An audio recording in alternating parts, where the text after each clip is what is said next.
Doktor Richard Gilbert geliyormuş. Doktormuş. Özellikle el üzerinde ve dirsek üzerinde ameliyat yapıyormuş bu abimiz.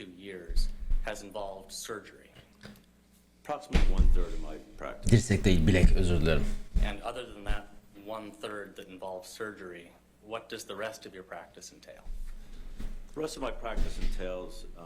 Kırıkçı çık çık. Yüzü çeviri.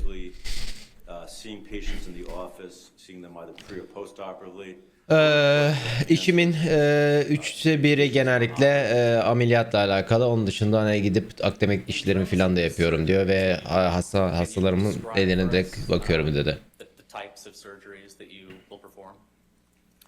So again, I limit my practice to hand, wrist, and elbow. I would say approximately 75% or so. Bilek ve dirseğe odaklanıyorum ama %75'i ama durumdan duruma değişiyor. Karpal tünelinden tut, tetön, eli ampute etmek, kesinti, kesme gibi şeylerde uğraşıyorum diyor. Tabii el falı bakıyormuş eli koparıp. 22 yıllık kariyerinizde ne kadar süre şey yaptın? Senede 300-400 ameliyat yapıyorum. Toplamda 10.000'den fazla. Belki biraz daha az. Maşallah bu arada. Ama maşallah ustam. Yani 10.000 biraz abartıymış. Nerede lisanslısınız? New York'tayım. 10 olan 1000. 1994'ten beri lisanslıyım dedi. 28 yıldır lisanslıyım. Sertifikasyonlarınız var mı?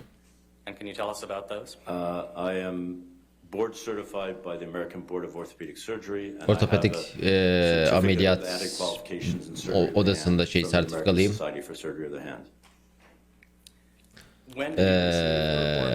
El ameliyatı Society'sinde üyesiyim diyor aynı zamanda. 2002'den beri board sertifikalıyım diyor. Hangi pozisyonlarındasınız? Northwell Health'te asistan profesörüyüm. New York Society of Surgery of Hand şeyinde, el ameliyatları şeyinde de, society'sinde de başkanım diyor. Seçilmiş başkanım diyor bir de. American Board of Orthopedic Surgery, the American Association of Orthopedic Surgery, and the American Society for Surgery of the Hand, as well as the New York Society for Surgery of the Hand. Have you published any articles? Ustam gizli ne varsa girmiş içine. Yazılar yazdınız mı? Daha önce bilir kişi olarak tanıklık yaptınız mı? Kaç kere yaptınız biliyor musunuz? Büyük ihtimal 20 keredir ondan az yapmışımdır. Seçilmiş derken kime ne demek istemektir? Seçilmiş derken hani böyle dümdüz hani ben kurup başa geçmedim, beni seçtiler demek istiyor. Dünkü adamın CV'sinden sonra hiçbir şey etkilemiyor beni. So I was asked to review medical records, radiographs, pictures, as well as medikal raporlar, radyograflar, fotoğraflar.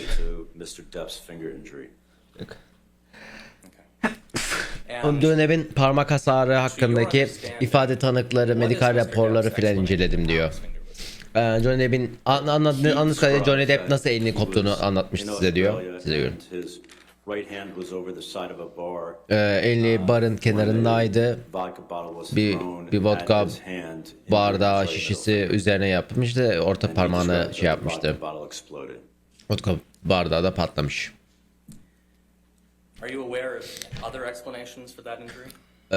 Başka açıklamalarda olduğunu da biliyor musunuz? Evet, birçok fazla şey oldu.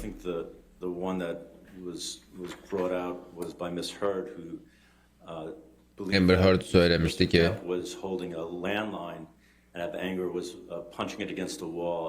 Amber Heard demişti ki bir telefon tutuyordu, telefonu duvara vura olmuştu ve kendi eline zararlamıştı diyor. Hieroglif çok güzel 26 milyar bir şey canımsın. En iyi haberim, sana hoş geldin. Her şeyi incelediniz, yani bu hasarın nasıl olduğunu düşünüyorsunuz diyor. He had what we describe as a comminuted fracture of the distal phalanx, meaning there was a fracture of the tip of the finger. Parmağın ucunda kesik vardı. Detaylı medikal şeyleri çevirmeyeceğim, kusura bakmayın. Bu güçle kopan, bir güç sebebiyle kopan bir hasar bu diyor. Fotoğraflarda analizimle keskin bir şey olması gerekiyordu çünkü çok yaranın kenarları çok temizdi diyor. Rayboy çok şuba 28 milyarmış canımsın en iyi. Yani kısaca evet, telefonla olmaz çünkü telefonun keskin tarafları yok. Cam gibi bir şey olması lazım ki şey olması lazım. Aa, bir dakika, fotoğrafı göstermeyin ya.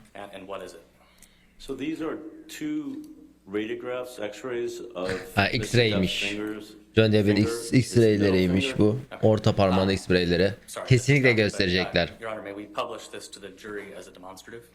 Any objection? All right, we'll identify it as 60. Ben korkmuyorum arkadaşlar. Banlanmaktan korkuyorum. Published to the jury. And Dr. Gilbert, sorry to cut you off there. Can you just tell a jury what we're looking at here in this X-ray? Two X-rays of Mr. Depp's right middle finger after the injury, and towards the tip of the finger, there's a fracture. Again, what I described as a comminuted fracture, meaning there are multiple pieces at the tip. There's also a transverse component to the fracture. Röntgenden yemeyiz. Röntgen değil olay zaten.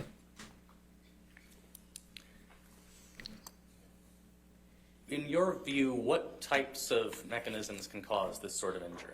Bu tür şeyleri ne, bu tür hasarları ne ortaya çıkarabilir diyor. Bir iki kırık var diyor. Çok hızlı gelen, genellikle çok hızlı gelen bir şey. Hani sadece düşmek herhangi bir şekilde böyle bir kırıklar oluşturmaz. Yani düşme değil, hızlı bir hız olması lazımdı diyor. Master Tech Life çok şükür abone olduğun için canımsın. En iyi abonem, hoş geldin. In your opinion, could this injury have been sustained in the manner Mr. Depp described? Bu hasar John Depp'in anlattığı gibi bir hasarla olabilir mi diyor. Nasıl olabilir de bu diyor. Fırlatılmış bir vodka bardağı şey yapılabilir mi? Vodka bardağı bir sert bir obje olduğu için parmağın ucunu kırabilir. Aynı zamanda vodka bardağı kırıldıysa camda parmağını kesebilir. Yumuşak deriyi de alabilir zaten diyor. Gofret Kid çıktı, bu da bana olsun canımsın. En iyi abonem, sana hoş geldin. Amber Heard'ın anlattığı gibi şey nasıl olabilir mi peki diyor. Hayır, çok mümkün değil diyor. In general, when an injury is caused by punching against a wall or hard object, duvara veya sert bir obje gibi parmağın ucuna hasar görmek çok mümkün değil. Genellikle yani yumruk attığın için genellikle üst taraflara hasar verir diyor. Buna da boxer şeyleri diyorlarmış.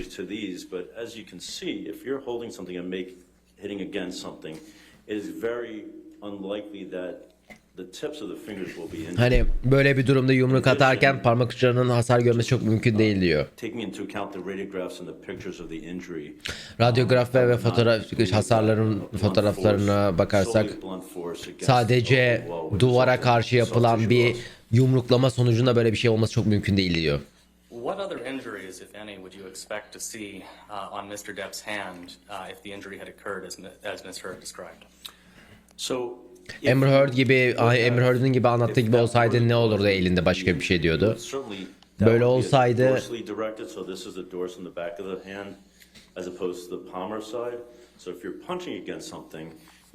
certainly expect an injury to the nail bed, and those are always seen in those type of injuries. If there is an injury to the tip of the finger, which again I said is rare.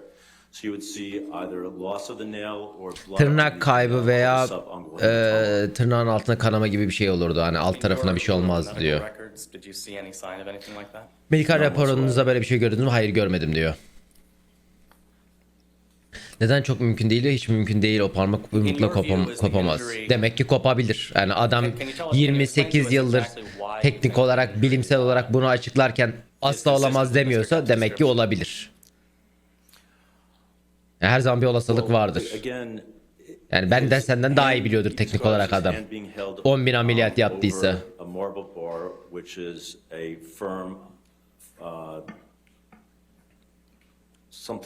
Bir ihtimali var. %100 dersen adam bir tane kanıt çıkarsa zorluyorsun. Cumhuriyet güzeldi. And as Mr. Depp described, the bottle exploded. So it's certainly reasonable that the glass that exploded as well led to the soft tissue loss. Araştırayım diyordu. Hemen abone ol bu arada. Now, did you observe the testimony of Dr. Richard Moore? Yes, I did. And he testified about Mr. Depp's finger injury as well. Correct. Right. Did you agree with Dr. Moore's testimony? Certain parts of his testimony I did, yes. But not Richard all. Moore'un açık tanıklığını o şey yaptırdım. Richard Moore Amber Heard'ın çıkardığı Bilir Kişiydi. O Bilir Kişi de demişti ki hayır John Depp öyle olamaz diyor. Çok tatlı bir fotoğraf atıyorum Loki'nin Instagram'a. Okay. What did you disagree with?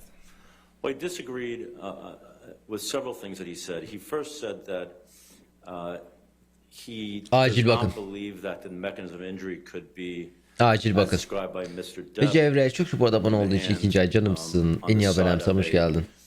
Marble bar because he said it was all a palmar injury and there was a palmar component to the injury. I'm talking about the soft tissue loss, but there was also a dorsal, meaning the back of the finger.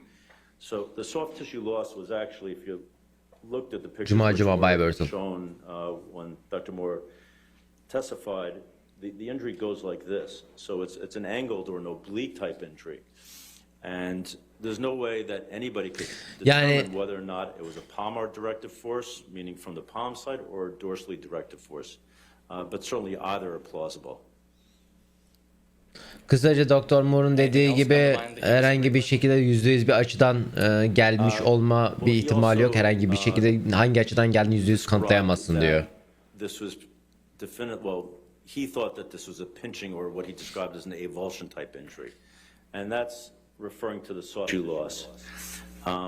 That's certainly possible, but if you look at the pictures that were shown when he testified, the laceration looked fairly clean. There were clean edges. It was not jagged. And generally, when you have an avulsion or a pinch type injury, you see a very irregular border to the skin.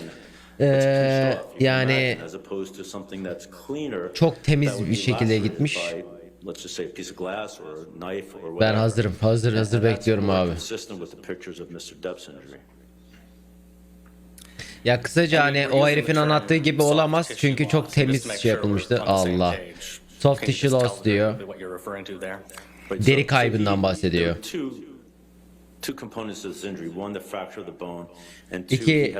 İki hasar var. Birisinin kemik kırılması, diğeri de deri kaybı.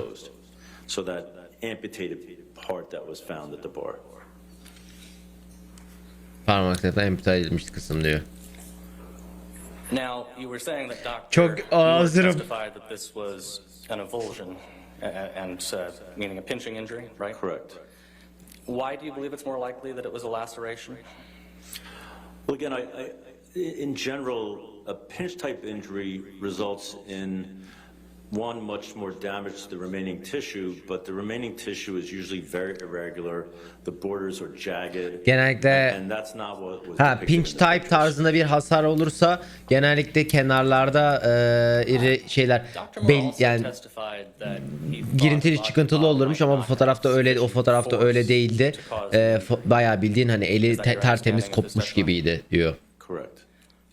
What's your response to that? Doktor Moore şey demişti. Herhangi bir vodka batılı bu kadar güce sahip değil diyordu. Hayır buna inanmıyorum. Elinde sonunda bir mermer bir şeye bara elini tutarken sert bir şekilde vodka şişesi atılıyorsa yeteri kadar güce sahiptir bunu şey yapabilecek What diyor. was the condition of his nail? There was no injury to the nail. And other than Tırnağa what bir Corey hasar told yoktu us, diyor. How does that factor into your analysis, if at all? The fact that there was no injury to the nail. Well, it makes it highly unlikely that the mechanism of injury described by Ms. Heard resulted in this injury because you really would always see an injury to the nail and or nail bed. Genellikle Amber Heard'ın Amber Heard'ın avukatının anlattığı gibi şekilde olduğu durumda genellikle şey oluyor diyor. Based upon the soft tissue loss, it's an angled injury or what we call medically an oblique injury because the soft tissue loss is at an angle. He lost some of the tissue Genellikle in the back tırnak of the hasarı finger olurdu as well diyor. as the palm Tırnak side. hasarı olmadığını bildiğimiz için öyle bir şey Primarily on the palm olacağını side, çok düşünmüyorum but diyor. other than that, you can't make Yani any tırnak kaybı veya assumptions. tırnağın altında bir Unless you hasar saw olurdu en azından videotape diyor. of this injury, nobody could tell you definitively what the direction of the injury was. Amber tarafının 1,5 saati var galiba. On the absence of fragments of broken glass in Mr. Depp's injury. Dönemin Do you kırık remember that? şeyinde Doktor Moore And kırık camlardan how does the absence of bahsetmişti. glass fragments Elindeki factor into your analysis? analize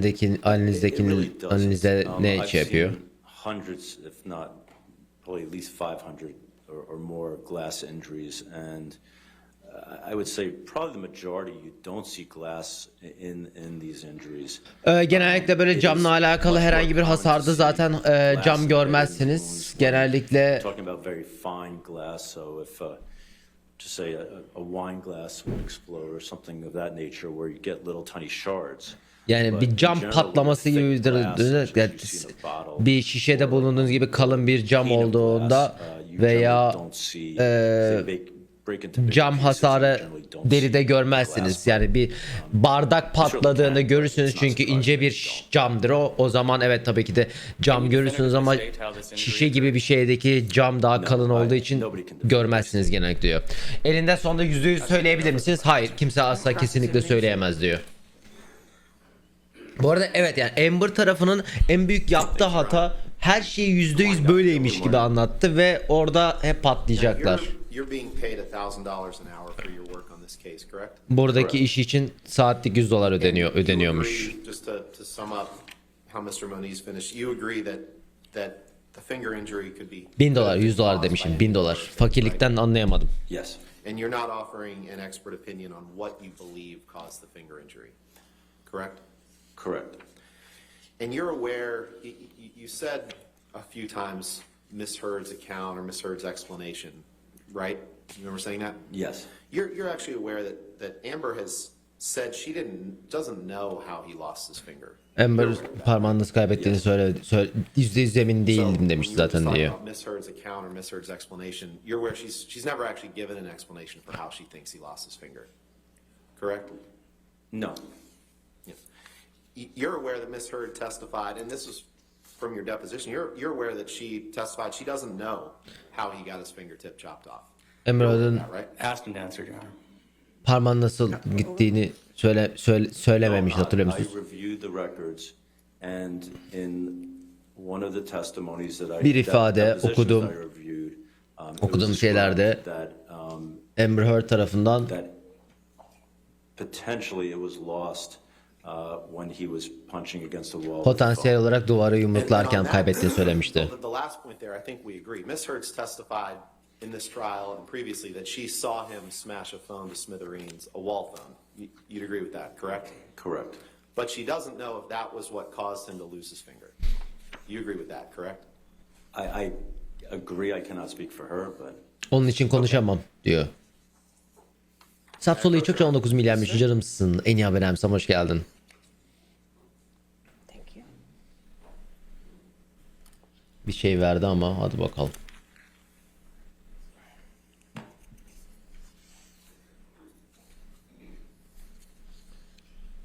Dr. Gilbert, you gave a deposition in this case on March 17th, correct? correct. You were under oath in that deposition. You swore to tell Correct. the truth, correct?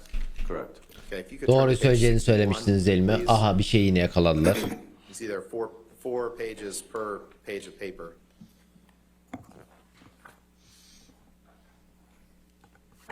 It's on page 16 of the document. Okay. Okay, in line 9, you're asked a question, and then Amber's response to that question, that's the line 9. Can you read that, please? Answer, I do not know. I did not see his finger go off. Question, and Dr. Gilbert, are you aware that Amber did not see Mr. Depp's finger go off? Answer, I mean, I'm aware that, well, I am from reading this. I'm aware of the mechanism that she claimed would cause the finger injury. Question, but have you read anything so far that indicates she doesn't know how the finger injury happened? Answer, so far from what I'm reading here, yes. Did I read that right? Yes. And you've heard no testimony in this trial from Ms. Heard that the finger injury was definitively caused by the phone. It's that she doesn't know, correct? Correct. And you agree Yine the finger semantik injury- kısmını oynuyorlar. Semantik dediğimde yani kelime oyunu yapıyorlar 3 aşağı 5 yukarı. Adam da dedi ki Amber Heard böyle tanıklık etmişti. Adam da diyor ki That's where the injury took place, right? It was not isolated to the pulp, no. Adam da diyor ki Amber Heard %100 böyle olduğunu asla söylememişti diyor. Bunu biliyorsunuz değil mi diye. Adam evet diyor. Yani Amber Heard tarafı diyor ki %100 öyle olduğunu söylemedi asla. Öyle olduğunu düşündüğünü söyledi. Yapıyor. Correct. But she threw it on a downward trajectory, correct? She didn't, there's no allegation, you've never read anything that she somehow underhanded it so it came up to his finger, right? Correct. And there's no way to tell, as you testified, what exact direction it came from, right? Correct. And the glass exploded, but you've already testified there was no glass in the wound, right? Correct. You haven't read any record of that in any medical records, correct? Correct. You also haven't read anything about there being cuts on the rest of his hand, right? Correct. And there was no Elin diğer glass found tarafında anywhere kesik on the olduğunu, rest of his kesik hand, correct? olduğunu okudunuz ama No hiçbir yerde bruising can or bulmadınız. injury on any other part of his hand other than the tip of his Elinin middle finger. sadece parmağın ucunda herhangi bir And somehow, parmağın ucu dışında herhangi bir yerde Mr. Depp's theory, that ball hit the bar and his fingers ezilme veya bir didn't morarma damage the görmüyorsunuz değil mi diyor. fingernail while it amputated the area under the nail. Correct? Correct. Johnny Depp'in teorisine göre şişe geldi ve sadece parmağını yaptı, tırnağını almadı. That his hand must have moved at some point during the force of the injury. Isn't that correct? No, I said it could have, but I did not say that it did. Hayır, No, el hareket believe etti that it demedim. did, don't you? I said that it likely did, but I was not there, and I don't have videotape of the injury, so I can't Hayır, determine that. %100 söylemiyorum. Okay. Böyle olduğuna inanıyorum ama %100 Let's turn to söyleyemem herhangi bir page şekilde diyor. 25 of your deposition, please, on page 7.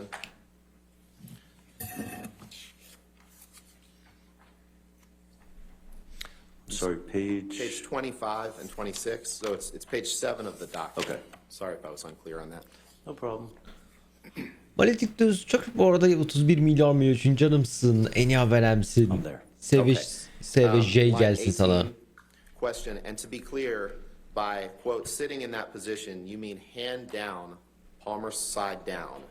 Answer, that's what he claimed. I mean, Bu according to arada the Johnny Depp'in history, avukatı yes. Trabzon şampiyonluğunu Question, kutluyor. and Hadi would it bakalım. matter if Mr. Depp's hand was palmar side down? Answer, not really, because it really, and I discussed this, it really just depends upon the angle at which the injury occurred, and as well, you can't determine if his Hasara hand had bağlanıyor. moved at some point during the force of the injury, which I believe it probably did, which I didn't get into in my note here, but question, and why do you believe that? Serpilişmiş Have fiyatı you read 550 TL. anything Game in Pass'te any of the bedava. materials to suggest that? Arkadaşlar 550 TL bir oyun ucuz teknik No. olarak şu anda. Just that if it completely hit on the back of the finger, then he would have had a nail bed injury, which he did not. Did I read that right? Üzücü bir That was şekilde. testimony you gave under oath a month or two ago, right? Correct.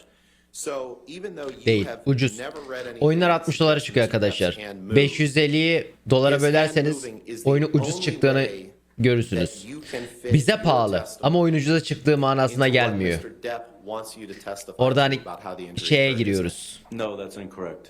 Biz That's fakiriz. what you testified to, that if his hand hadn't moved, that there would be a nail bed injury, correct?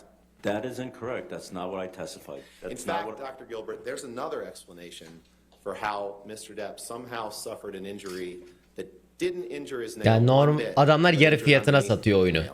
And that explanation is that it didn't 60 dolar happen dediğimiz how şey Mr. 1000 Depp TL said. ediyor neredeyse. Correct? I cannot make that assumption, nor can you. No further questions. All Thank you. right, redirect. Yani yine tekrar dediğim gibi yani adamın dediği hiçbir şeye karşı koyamadılar. Sadece kısaca %100 söylemiyorsunuz. Bunu %100 kanıtlayamıyorsunuz. %100 yani şeyin üzerine gittiler. Diğer kesitlerin olmadığını söylediniz. Bunu analizlerinize nasıl koydunuz?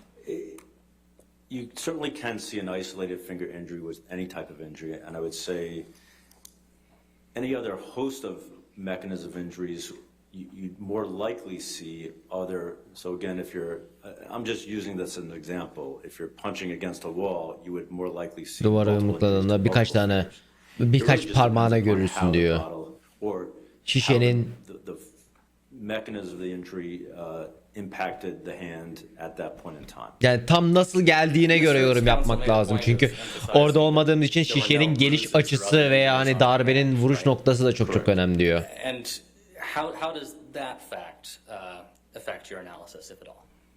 Bu analizini nasıl gösterdi diyor. Well, it Yer olma doesn't şey discount anything, morarma but it olmaması certainly filan makes, other potential çok bir şey değiştirmiyor causes ama of injury more unlikely, meaning punching against a wall or getting the hand slammed in a door or something like that. And your discussion bir yerin of morarmaması neyi Miss Heard's değiştiriyor? Yani bir şey explanation. çok değiştirmiyor ama duvara vurma gibi şeylerin olasılığını azaltıyor. Çünkü duvara gibi vurma gibi şeyler olsaydı el morardı dedi. Tam tersine patladı bu arada. No. No further questions, Your Honor. All right, thank you. Doctor, you can have a seat in the courtroom or you're free to go. Yani öyle garip bir şey sordular ki yani nasıl morarma olmadı, nasıl bilmem ne olmadı filan diye sordular. Ondan sonra da adamlar da aynı soru sordu. O zaman duvara vurmamıştır dedi. Plaintiff rests, Your Honor. All right, plaintiff rests their rebuttal Aha, case. bitti. All right. Defendant counter plaintiff rebuttal Şimdi case. Amber Heard'ün tarafının tanıkları gelecek tekrar.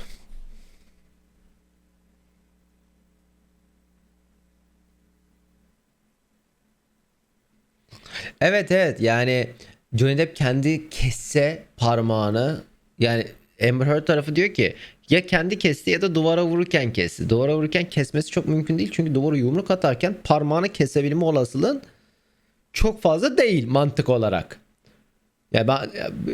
Kesin bir kere olmuştur ama yani nasıl? Kendi elini adam da şey diyor kendi elini kesse yani kenarlarda bir şey olur da yani dümdüz kesemez kimse. Sert bir objenin hızlı bir şekilde gelmesi lazım ki bu kadar temiz gitsin.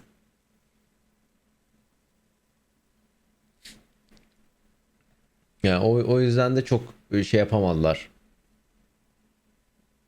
Evet kesinlikle olmuştur bu arada. Milyonda bir kısmı var tabii ki de. Onu asla kimse reddedemez abi. Elinde sonunda shit happens yani harbiden. Milyonda bir şekilde yumruğu yumruklarken birisi parmağını kesebilir. Olur. Olmuştur. Dünyanın bir noktasında bir kere olmuştur kesinlikle. Ama işte yani yüzdeye vurunca bir noktada mantıklı gelmiyor.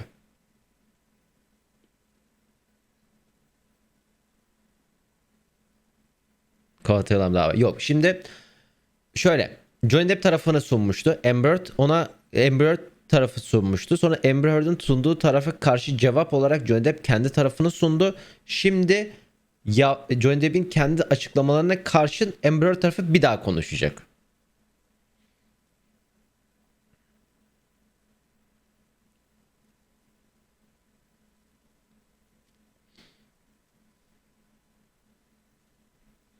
Amber bir daha çıkacak. Bilmiyoruz. Şu anda yani kimleri çıkaracaklar bilmiyoruz. Şu anda yani dediğim gibi bir saatleri var. Bir saate yakın bir saatleri var. Yani çok fazla yok ellerinde. Ya bir saat gibi bir süreleri var. Bu bir saat süreyi en iyi şekilde harcamak zorundalar. Karar yarın açıklanıyor. Evet. Kapanış konuşmaları yarın. Ufak Burun çok da abone olduğu için canımsın. En iyi abonem. Sana hoş geldin. Laçador 22. ay. Türk Drifter 15. ay. Johnny Depp şey yapar mı? Ya şey dediğim gibi bilmiyorum. Yani Johnny Depp 7 saati var. Ne yapacaklar bilmiyorum.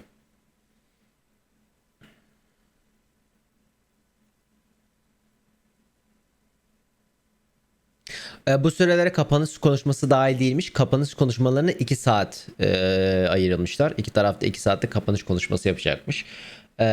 Avukatlar yapıyor kapanış konuşmasını. Niye orada toplanıyorlar? Jürinin duymasını istemediği şeyleri tartışmak için.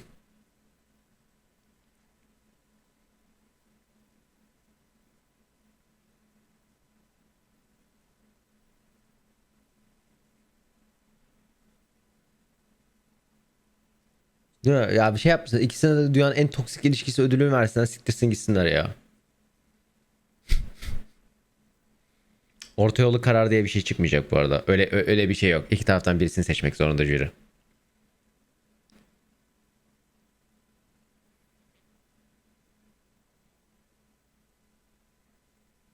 Hakim moderatör gibi düşünün. Şey değil arkadaşlar bu. Boşanma davası gibi bir şey değil. Oped bu.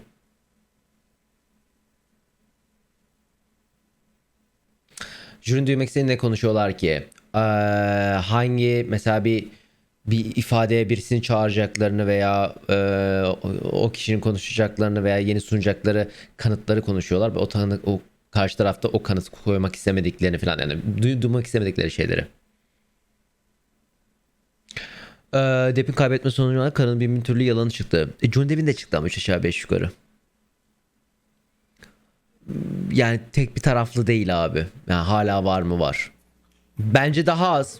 Yani ben şu noktada Amber Heard'ü çok kazanabileceğini düşünmüyorum ama emin değilim. All right. Ya iki tarafın da yalanları çıktı abi. Yani tek bir taraflı değil bu.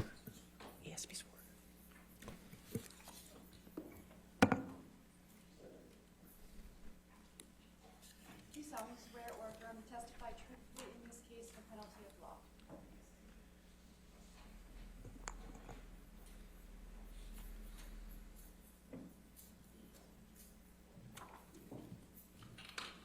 Good morning. Morning. Can you please state your name? Julian Eckert. And can you Julian please describe Eckert'miş. your educational background following high school? Eğitim. Bachelor of Science in Computer Science from the University of Virginia. Bilgisayar What is your mühendisliği Computer şeyim var. forensics, investigator. Adli bilgisayar araştırmacıyım. iDiscovery Solutions. or IDS diye bir firmada çalışıyormuş. I'm a managing director at that company. Şirketin What yöneticisiyim. services does IDS perform? IDS provides ne yapıyor? Consulting, expert testimony, forensic analysis, data Forenzik analysis, adli data, analiz yapıyormuş, production elektronik data services, inceliyormuş, ultimate prodüksiyon business servis review. yapıyormuş ve bir kişi ifadeleri veriyormuş. I perform all of those services. Siz ne yapıyorsunuz? Hepsini yapıyorum How diyor. many years of experience Bakacağım, do hayır, you hayır, have atma. in No. computer forensics investigation?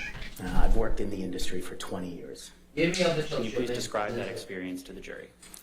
I have experience creating and implementing data preservation and collection strategies. Data koruma doing ve data data collections in a koleksiyon forensic şeyi manner, yapıyorum. Extracting data from collections as well as analysis and metadata analysis. Data toplama, metadata analizi yapıyorum. Metadata dediğiniz şey ellenebilir. What material are you Adli şekilde data topladığını söylediniz. Ne Any yapıyorsunuz? type of material that stores digital evidence. An iPhone, Dijital, iPad, a tablet, iPhone, iPad, tablet, laptop, cloud account, your Gmail cloud account, account, anything Gmail that has hesabı, digital evidence. dijital kanıt olan her şeyin datasını şey yapıyoruz. Yes, I've published on data preservation and collection and Data analysis koruma ve analizleme üzerine yazılarım var diyor. Başkalarına sunumlar ve şeyler yapıyor musunuz? Avukatlara sunum yapıyorlarmış. Profesyonel sertifikasyonunuz var mı? GCFE, that's the GX Certified Forensic Examiner Certification. Adli araştırma sertifikasyonu varmış. Ama şey ne? Bu sertifikasını nasıl alıyorsunuz? Belli bir saate ihtiyacınız var. Bir test, bir testten de belli bir düzeyde geçmeniz lazım. Profesyonel bir organizasyonda bulunuyor musunuz? Sedona konferansa üyeymiş.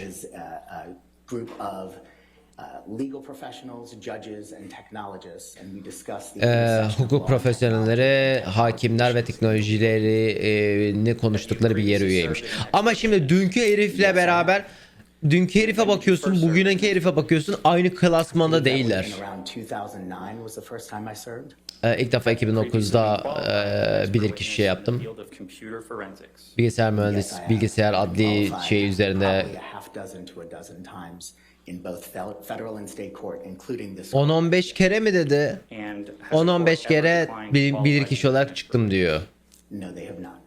Your Honor, I offer Şimdi to diğer serve herif as an expert in the field of abi computer forensics. yani 10-15 kere Could you just spell your last name for me, Mr. Acker? Ackert, A-C-K. yani dünkü herif Thank you so much, sir. CV'sini buradan salsam Yalova'ya kadar gidecek şeyi CV'si vardı. Şimdi bunu çıkartınca bu herif 6-12 kere falan gitmişimdir, çıkmışımdır bilir kişi yani. Ya diğer herif 10-15 tane Emmy almış. Bilir kişiliği geçtim. 10-15 heriften daha fazla Emmy'si var lan. Available to forensic investigators who are able to collect the data from devices, and that software may vary depending on the device, like a phone or a laptop. What type of information does a Özel bir yazı forensic kullanıyoruz. It's not gonna Adli collect everything on the device. adli So, for şeyde example, nasıl on a alın bir laptop, nasıl it's kopya gonna collect your uzatıyorsunuz? documents, your emails, Bütün your dokümanlarınızı, photographs, e-mailinizi, your, fotoğraflarınızı, documents like Excel spreadsheets, Excel, PDF Excel'in files, PDF'lerinizi, any applications that bütün you ran, çalıştığınız aplikasyonları, the history of what you've opened or looked at on the laptop, Açtığınızın as well as geçmişini. all of the metadata for these different types of meselesi toplanıyor. files. Da metadata dediğin şeyi o kadar kolay editleyebiliyorsun ki.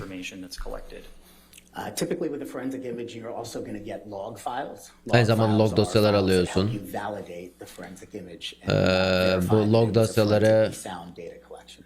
Adli bir şekilde bunları onaylayabiliyor. Log dosyaları bunu nasıl onaylıyor? Log dosyalarını editleyebilirsin bir noktada. Sometimes they're even embedded within the images themselves, but they provide verification information that Dosyaların allows you içinde olur genellikle, real isimlerin içinde olur genellikle. Resmi ve data üzerindeki imajı onaylatır diyor. In order to extract and analyze Ama data editlediğin logo tutulmaz mı? forensically for the courts, you need to create Logo forensic editlersen image data tutmaz. first and gather the data from the forensic image. And what, if any, specific types of data are collected in that image and extraction? It's going to be any type of data that comes from the image, whether you're extracting photographs or documents or spreadsheets or anything of that nature. Do you recall Mr. Neumeister mentioning the term hashing yesterday? I do. What is that? Hashing şeyini Hashing is söylemişti. essentially a digital fingerprint of a file. Hash teknik olarak dijital parmak izi bir düşebilirsiniz. Dosyanın hard diskte nasıl tutulduğunun bir testi gibi eline sonunda her dosyaya bir parmak izi veriyor ve o parmak izini tutup tutmadığı And what, if manasında any, test ediliyor. applicability does hashing have to the visual appearance of data? Hashing has nothing to do with the visual appearance. For example, if I had a Word document that I printed and then saved, therefore I haven't visually changed the Word document, the metadata of that Word document indicating that I printed it would be different and therefore that... Şu anda şey çok tilt ediyor beni. Adamın ne yapmaya çalıştığı şeyi anlıyorum ama doğruları bükmekten başka bir şey değil. Yani teknik olarak çevirmeye devam edeceğim ama adamın yaptığı şey kısaca diğer herifi elemeye çalışıyor ama yani hashing ile görsel şeyin alakası yok falan. Hayır, adam onu dememişti. Dünkü herif demişti ki hash dataları tutmuyor. Hani hiçbir dosyanın hash datası tutmuyor demişti. Hash datası tutmasının manası da hiçbir dosya aynı gözükse de birbiriyle eşleşmiyor. 3 farklı dosya bu demişti. Bu da herif de diyor ki 3 farklı dosya olsa da aynı görüntü. Görüntüde hash bir şey değiştirmiyor. Ya yok evet yani jüriyi kandırsa yeter ama beni tilt etmediği manasına da gelmiyor. Yani bildiğim konu olduğu için tilt oluyorum.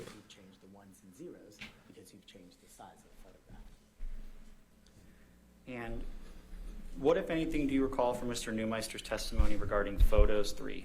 Jüri yer mi muhaddisi bu arada? Jüri çünkü bilmiyor. A particular metadata field, EXIF metadata, which there's two types of metadata for files. There's the embedded İki metadata var. Bir embedlenmiş metadatası var. external metadata.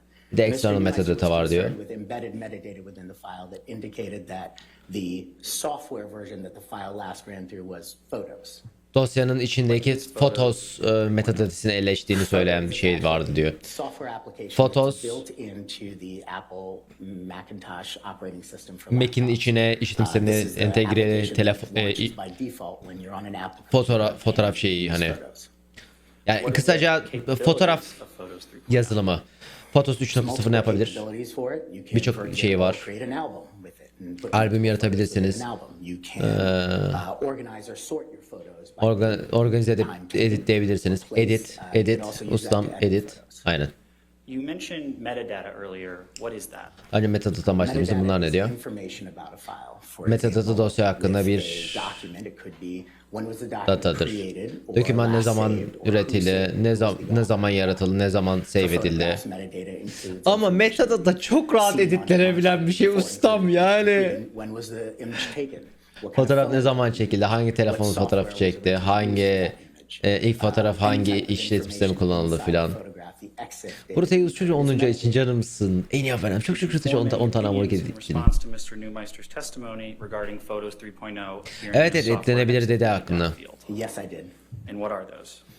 My opinion is that for each of the photos that he Bütün fotoğraflar identified for all but one in his demonstrative, I actually found the equivalent original photo that did not have orijinal photos fotoğrafı in da the buldum exhibit. diyor elinde sonunda. In other words, those are the photos that he was indicated he would have expected to see the iOS or the phone software version iOS on these versiyonu photos. olan şeyini de buldum diyor. How do you know it is an original version of the photograph?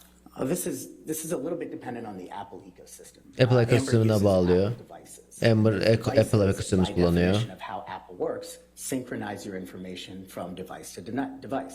So for example, if you take a photo on your Ürünlerinizi phone, you senkronize see that ediyor same üründen photo ürüne on diyor. your tablet or your iPad Bir or fotoğraf your çektiğinizde iPhone. iPad'de de, iCloud'da, MacBook'unuzda bile görüyorsunuz diyor.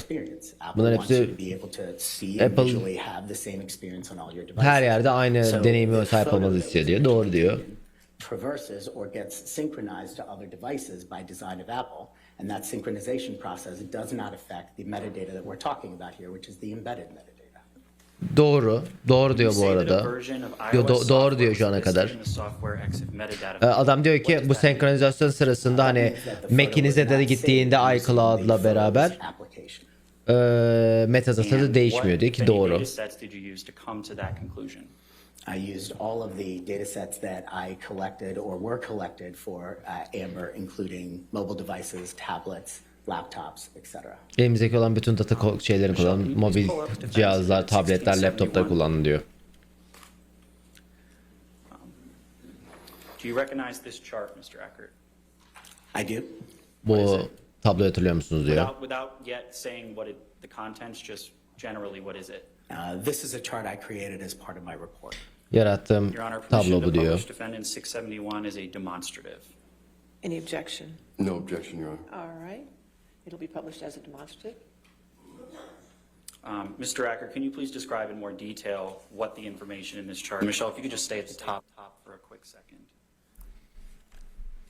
A little further up. Dünkü abi kanıtlardakini almıştı. Bu Amber'dan aldım diyor. Evet, aynen. Onu işte bence sıkıştırmalar lazım. This chart represents for each of the items in Neumeister's report, which his demonstrative was based on, the page number of the item on his report and the items that I found on Ms. Heard's devices that did not indicate the software metadata field showing photos. Rather, they indicated that they were the original software metadata field of iOS. Aksona çok bu arada düşünce için canımsın. En iyi haberim sana hoş geldin. Neumeister report date captured. Millet bir buçuk saat bitirlerse The evet. information in that column mean.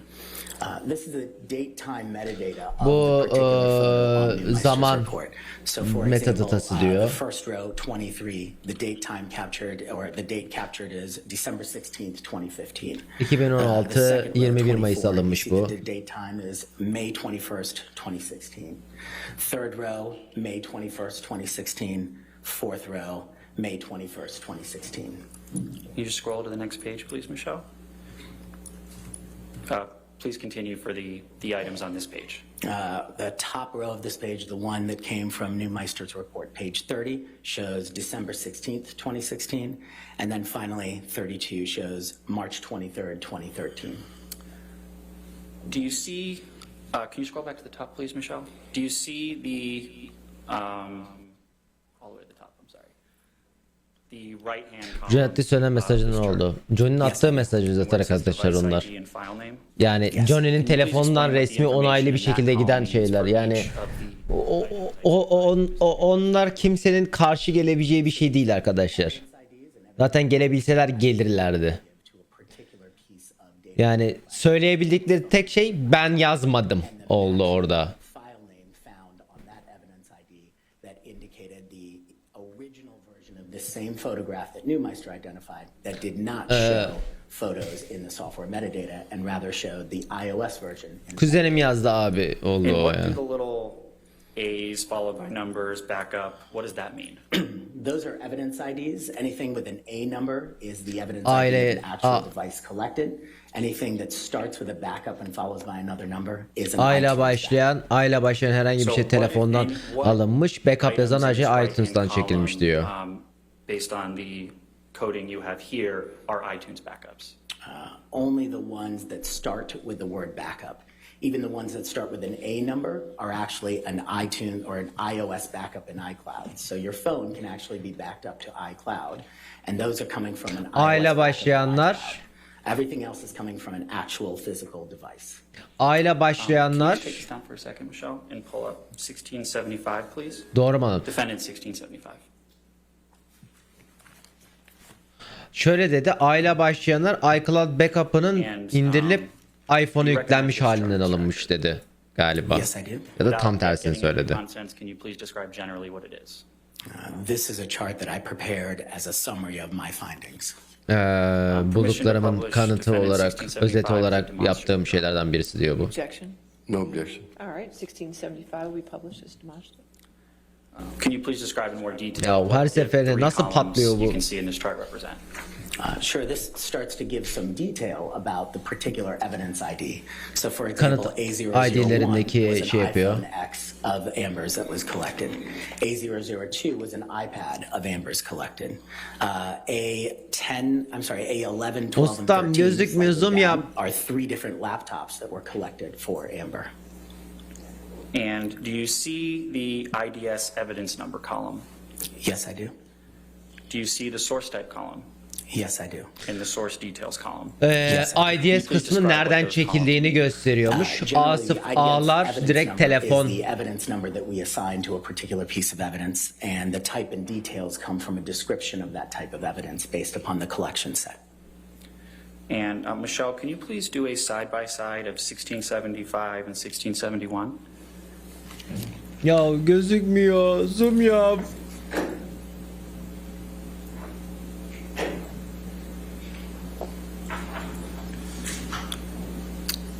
Thank you. So, Mr. Actor, can you please describe the relationship between these two Kage demonstrative Türk exhibits? moda olmuş canımsın. En iyi abonem sana hoş If you geldin. look at 1671, the one on the left, 1671'e you can see bakarsınız in the sol fourth tarafta, column, dördüncü the şeyde. different evidence IDs where I identified the original versions of those same pictures that Aynı Mr. fotoğrafın Neumeister had, orijinal versiyonları specifically identified and the sources of where they were identified. ve kaynakların So if you look nerede at the olduğunu first one, for gösterebiliyorum example, diyor. The picture Neumeister referenced on page 24, or I guess that's the second one, there are equivalent versions or original versions of those that do not show the software EXIF metadata field of photos. Rather, it shows the original Orijinal iOS versiyonları, version dürüst on iOS versiyonları A001, which gösteriyorlar. was, Şeyi Amber göstermiyor. Heard's iPhone X. A002, Yani which is diyor Amber ki Heard's iPad o Pro. gösterilen fotoğrafların, bazı fotoğrafların orijinal hallerini de bulduk diyor. Which is Amber Heard's laptop, same with A0012 and 13. Yani biz mesela dün görmüştük ya, birçoğu fotoğrafların birçoğu Fotos 3.0, Fotos 1.0 filandı diye görmüştük. Diyor ki Fotos olmayan versiyonları da var, gösterebiliriz. Ama evet, yani kanıt dosyasına orijinal halini vermek lazım gibi düşünüyorum. Evet, orijinal hallerini vermeleri lazım. Kanıtta o yok. Douglas'ın abone ol. Oy çoğunluğu değil, oy birliği lazımmış Virginia'da. Ha. Mr. Acker, you can take this down, Michelle. Do you recall Mr. Neumeister's testimony regarding what he claims of EXIF metadata modification? Ekstra metadata modifikasyon hakkında bahsettim mi? Bu tamamen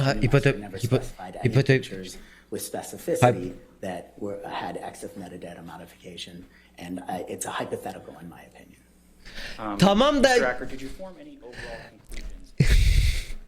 Yes, I did. Tamamen yani yapılabilir ama yapıldığı hakkında hiçbir şey söylemedi diyor. Yani teknik olarak evet yani yapılabilir ama işte. Verify the evidence collected. I validated and verified the log files of the Varsayımsal diyor ama yani Mr. Newman teknik olarak yapılabileceği arasına geliyor bunun. about specifically the ones that had iOS in the software metadata field. I validated that those came from devices that had log files that were validated by me. In other words, they came from original evidence. Orijinal şeyden geldiğini ve log datasını onayladım hepsini diyor.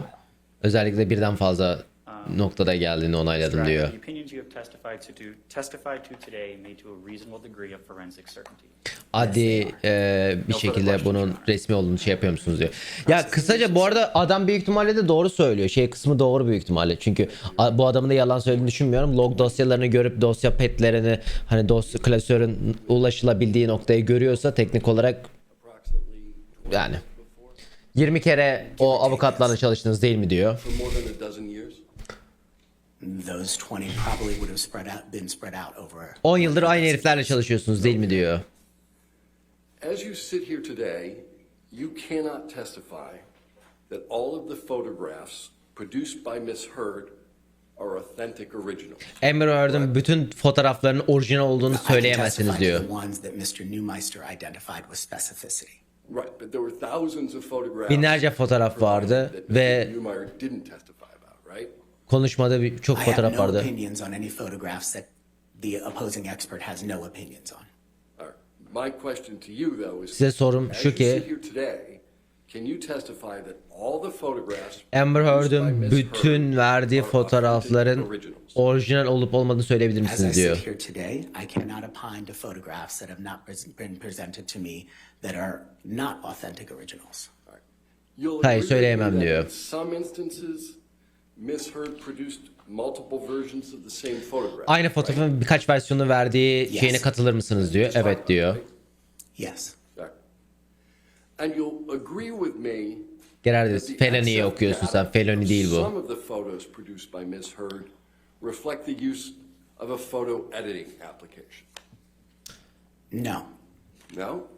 I'll agree that they show the use of the Photos application, Photos which is a sorting aplikasyonu. and editing application. Okay, so what you were quibbling with is that it will both sort and edit. That is correct. Okay. Foto editing dosyası şeyinden çıktığını söyleyebilir misiniz bu dosyaların diyor. Hayır diyor. Each and every photograph Foto edit ve provided by sort Ms. programından Heard çıktığını söyleyebilirim diyor. entered into evidence in this court is an authentic original. Based on the metadata that I have reviewed of the specific photographs I have reviewed, I can confirm that those are authentic original photographs. For the Hepsinin ones that orijinal. Mr. Newmeister identified, I identified photos that were authentic Mr. originals. Neumeister'ın No, I'm orijinal asking diye you her a şeyde... question that Dur bir dakika. there were Soruyu anlamamışım. multiple photographs that Ms. Heard provided that were entered into evidence in this court. Ha, bütün Are you testifying fotoğrafları söylüyor. that those are each authentic originals? Hepsinin orijinal olduğunu I have söylüyorsunuz no diyor. testimony or opinion on those because nobody's provided me opinion that they're not. Okay. Mr. Gibson, will you pull up Defendant's Exhibit 712 and Defendant's 713 next to one Büyük another? ihtimalle şeyi gösterecek. These have already been admitted. Işığı açılmış fotoğrafı gösterecekler. Okay, if they're admitted, we can publish. Işığı açılmış ve yan yana koyulunca zortlayan bir tane vardı Can you ya. see those, sir? Evet onu gösteriyorlar. Bunları görüyor musunuz? Evet diyor. You'll agree with me that those are different pictures? Bunlar farklı fotoğraflar olduğunu söyleyebilirsiniz değil Visually, mi? they look different to me, yes. Görsel bana farklı gözüküyor evet diyor. Take that down.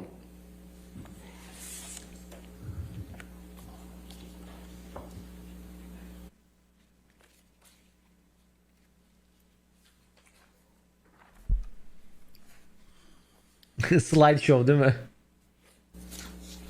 Birleşme slideshow. Mr. Gibson, O çok kötüydü. pull up Plaintiff's Exhibit 1308. This has not been admitted, Your Honor, and I propose to use it as a demonstrative. Sadece göstermek olarak kullanacağım bunu Not as diyor. demonstrative, Your Honor. All right. Be identified and publish to the jury as a demonstrative.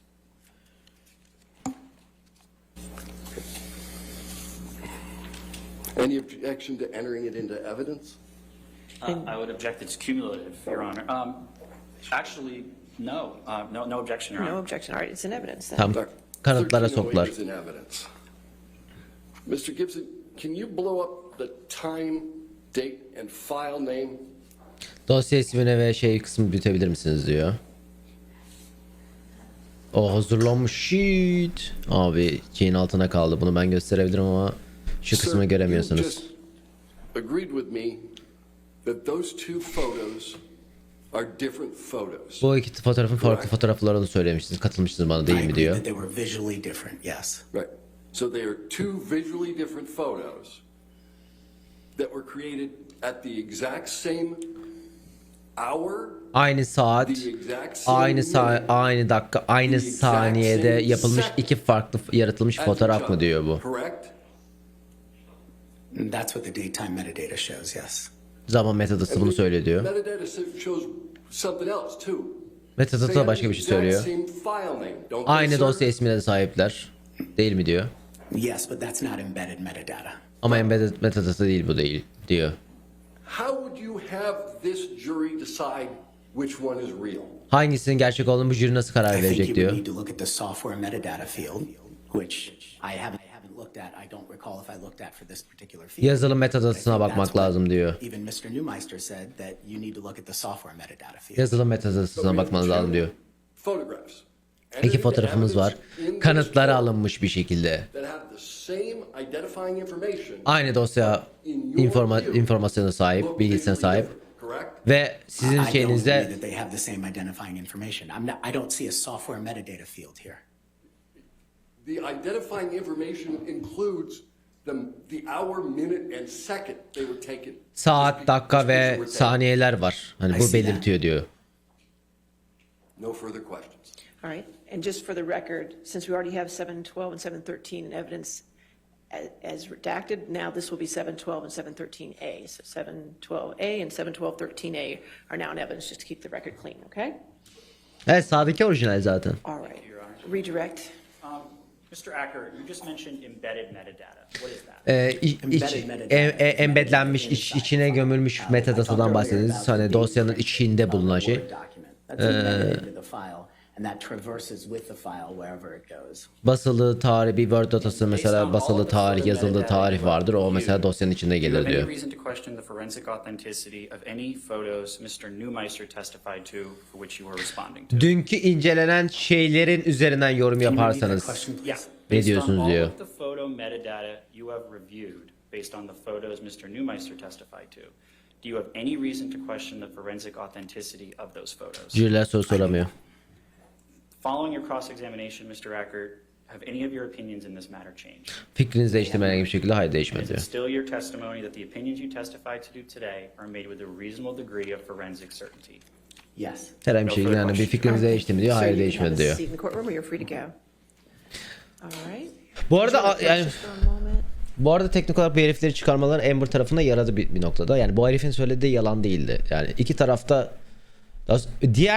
diğer taşaklı abimiz hani CV'sini buradan sallandırsa Yalova'ya kadar gidecek abimiz objektif bir şekilde söylüyordu. Bu herif yine doğruları söyledi. Yanlışları söylemedi ama doğruları bir tık çarpıtarak değil de eksik söyleyerek, daha sonra hani eksik değil de bir tarafa yarayabilecek şekilde, iki tarafa değil bir tarafa yarayabilecek bir şekilde söyledi.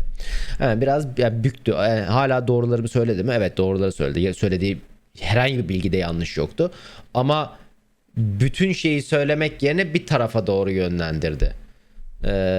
Evet, yalan olmadı. Manipülatif bir şekilde konuştu. Yani söylediği yalan değildi elinde sonunda herifin. Ama yani en sondaki fotoğrafta zaten hani yani asıl problemi şu ortaya çıkartıyor. Kanıtta editlenmiş fotoğraflar var.